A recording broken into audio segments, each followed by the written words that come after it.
بسم الله الرحمن الرحيم. والفجر وليال عشر والشفع والوتر والليل إذا يسر هل في ذلك قسم لذي حجر ألم تر كيف فعل ربك بعاد إرم ذات العماد التي لم يخلق مثلها في البلاد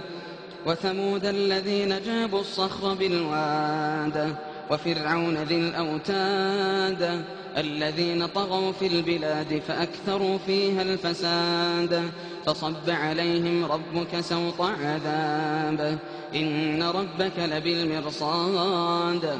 فأما الإنسان إذا ما ابتلاه ربه فأكرمه ونعمه فيقول ربي أكرمن وأما إذا ما ابتلاه فقدر عليه رزقه فيقول ربي أهانن كلا بل لا تكرمون اليتيم ولا تحاضون على طعام المسكين وتأكلون التراث أكلا لما وتحبون المال حبا جما كلا إذا دكت الأرض دكا دكا كلا إذا دكت الأرض دكا دكا كلا إذا دكت الأرض دكا دكا وجاء ربك والملك صفا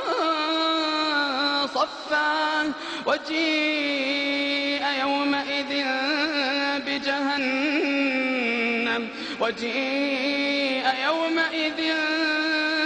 بجهنم يومئذ يتذكر الإنسان وجيء يومئذ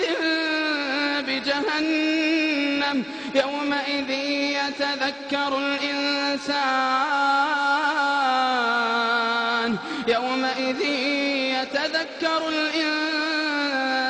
وأنى له الذكرى يقول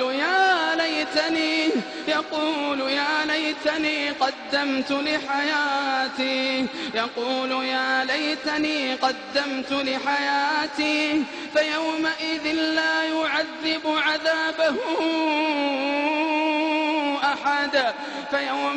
لا يعذب عذابه أحد ولا يوثق وثاقه أحد يقول يا ليتني قدمت لحياتي فيومئذ لا يعذب عذابه أحد ولا يوثق وثاقه